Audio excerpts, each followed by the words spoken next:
Fonction publique de l'Isère, CFDT, CGT, FO, FSU, Solidaire et UNSA constatent que le gouvernement demeure sourd à leurs exigences en matière de salaire et d'emploi public.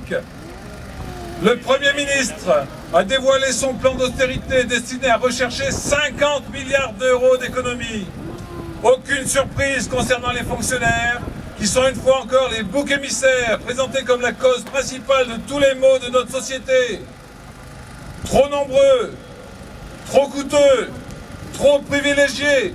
Ainsi peut se résumer l'image que le gouvernement se fait de ces 5 millions d'agents de la fonction publique, d'État, territoriale et hospitalière.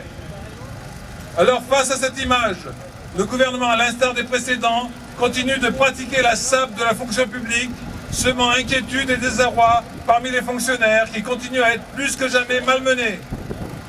À titre d'exemple, nous avons pu voir dans notre département comment le Conseil général programme la suppression de 150 postes, comment les absences ne sont plus remplacées dans les établissements scolaires, et ce ne sont que des exemples.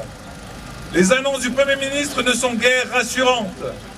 Gel du point d'indice jusqu'en 2017, alors que les agents de l'État subissent le gel de leur rémunération depuis 2010 et une baisse de leur pouvoir d'achat depuis plus de 10 ans.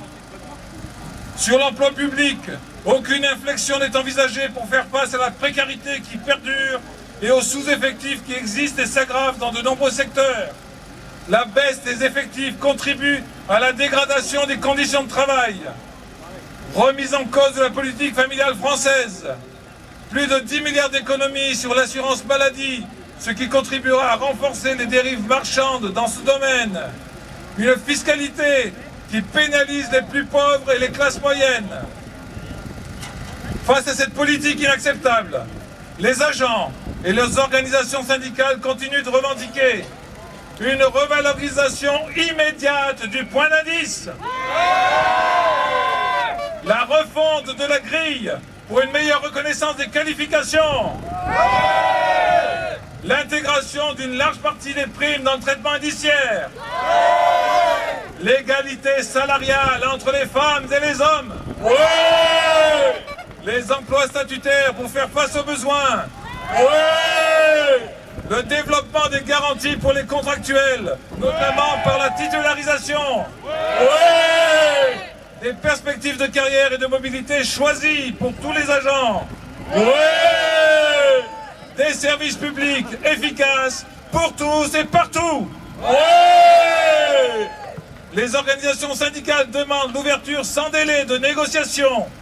Plus que jamais, face à l'intransigeance du gouvernement, la mobilisation des agents des 3 versants de la fonction publique doit s'exprimer. Par votre engagement dans la grève et la manifestation, cette journée du 15 mai constitue une étape essentielle de la mobilisation que nous devons poursuivre dans nos services et établissements, avec les usagers et avec l'ensemble des travailleurs. Car c'est ensemble que nous pourrons gagner pour l'emploi, pour les salaires, pour la solidarité et un meilleur partage des richesses. Tous ensemble, ouais! Ouais! Tous ensemble, ouais! Ouais! Tous ensemble, ouais! Ouais! Tous ensemble, ouais! Ouais! Tous ensemble, ouais! Ouais! Tous ensemble, ouais! Ouais! Tous ensemble, ouais! Ouais!